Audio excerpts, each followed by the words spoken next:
Queridos amigos, hoy quería hacer un comentario quizá un poquito largo acerca del miedo. El miedo es la más común y la más eficaz fórmula de manipulación por parte de las conductas narcisistas y psicópatas contra otras personas, contra sus vínculos, a los que terminan convirtiendo en víctimas sin que éstas se den cuenta. El miedo es también la técnica estrella para el control de comunidades, colectividades, de la sociedad, en definitiva. El miedo es la emoción humana más intensa de todas las emociones negativas, por encima de la ira o de la envidia, y la que más influye, negativamente, claro, en cualquier persona. Y cuando el miedo está ampliamente extendido, como ustedes ya saben, maneja sociedades enteras. La mayor parte de las veces sin que se dispare ni un solo tiro, pero el miedo se hace más visible en esos momentos, situaciones, circunstancias en que sí que hay tragedias, aunque estén a miles de kilómetros de nosotros. El miedo se huele, se siente. Como todas las tácticas narcisistas y psicopáticas, las personas con estas conductas, que manejan estas conductas de manipulación, saben que el miedo es la más poderosa emoción del ser humano y han aprendido muy bien a manejarla a su favor. Infundir miedo cosecha muy buenos resultados porque se logran individuos vulnerables, dóciles y fácilmente manipulables, de manera que es el primer mandamiento, digamos, del manual de control de personas y de masas.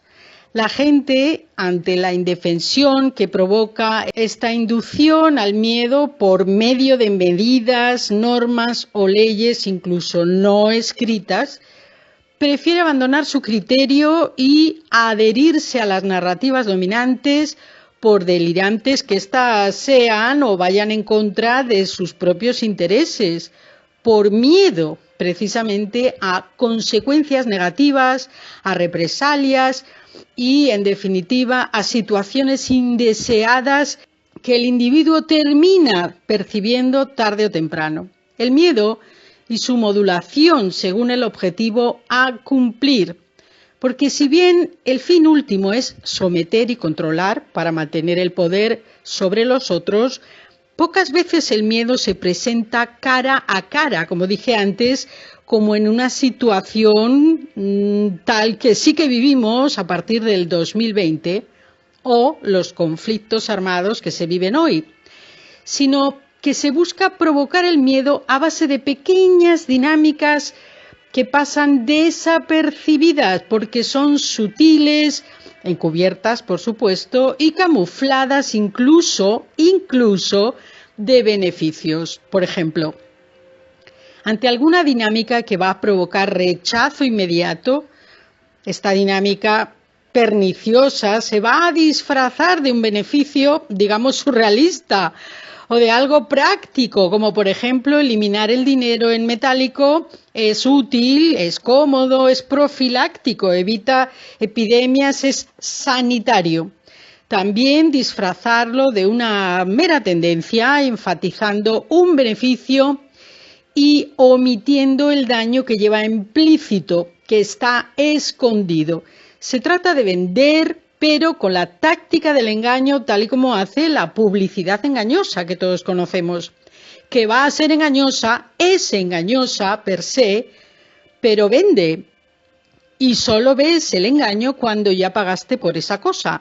El narcisismo fabrica el consentimiento del otro mediante engaños, mediante trampas, halagos, propaganda de sí mismo, en el caso de las personas, y de las bondades de tener una relación con él o con ella.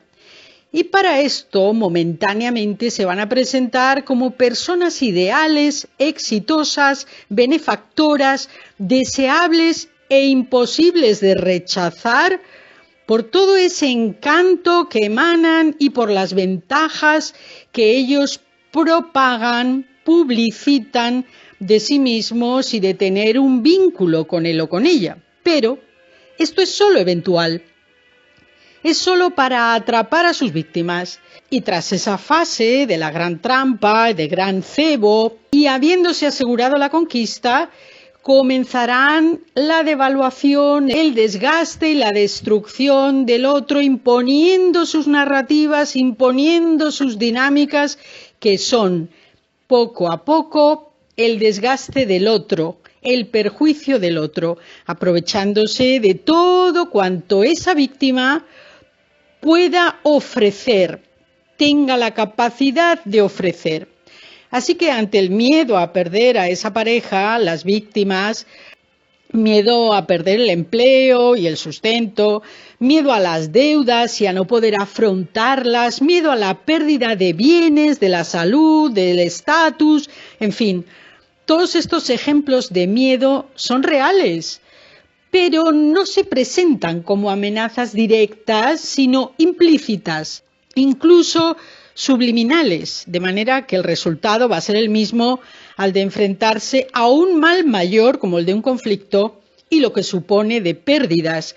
Pero la táctica del miedo encubierta y aplicada al control de masas se aplica gradualmente y por lo tanto se percibe gradualmente y sin que puedas poner remedio a tiempo, por lo menos.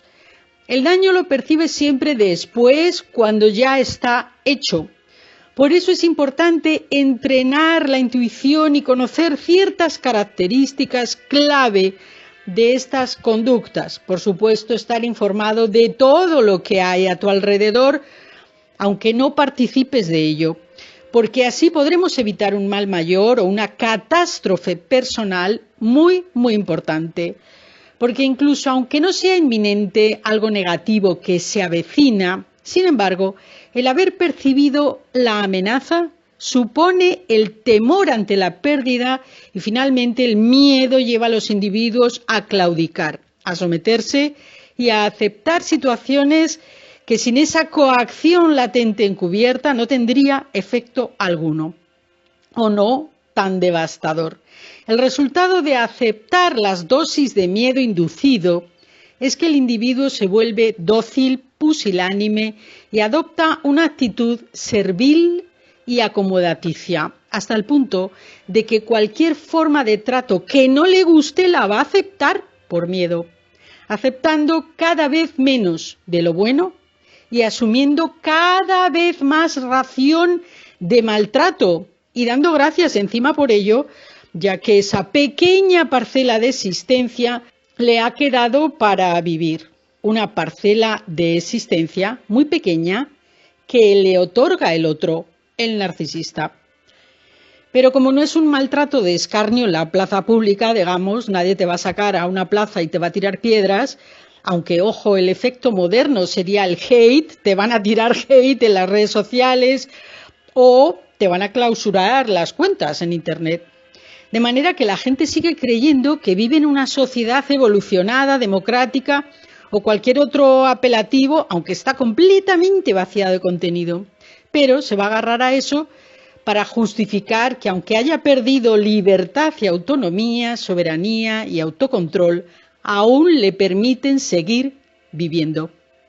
Se dice, y la apariencia es esa misma, que la humanidad nunca disfrutó de tanto progreso como hoy en todas las áreas en las que nos movemos. Y sin embargo, y a pesar de todos estos avances supuestamente a disposición y en beneficio de la gente, cada vez hay más retracción de las personas a pensar diferente o, para ser exactos, a expresarse diferente.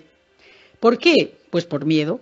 No es un miedo a un peligro inminente como el de hacerse un selfie en el último extremo de un acantilado por el que, como ya saben todos ustedes, muchos influencers han perdido la vida, sino que hablamos de un miedo mucho más profundo, inconfesable e invisible finalmente, además del aparentemente infundado, el miedo a ser criticados, denostados, desacreditados y finalmente ¡ping!, desactivados en los entornos sociales. Es un miedo que nadie va a confesar jamás, pero que está ahí agazapado, preparado para dispararse en cuanto ese tipo de amenazas sociales, digamos, aparezcan con su inmensa tarjeta roja y su expediente de repulsa. En YouTube, por ejemplo, muchos creadores hablan de la censura y de la persecución implacable de la libertad de expresión. Bien, la libertad de expresión, queridos amigos, y en los medios oficiales, ya sean prensa o gubernamentales, ya ni siquiera es que se le nombra, sencillamente porque no existe, no tiene cabida y se omite para no quedar demasiado al descubierto lo que ya es una realidad.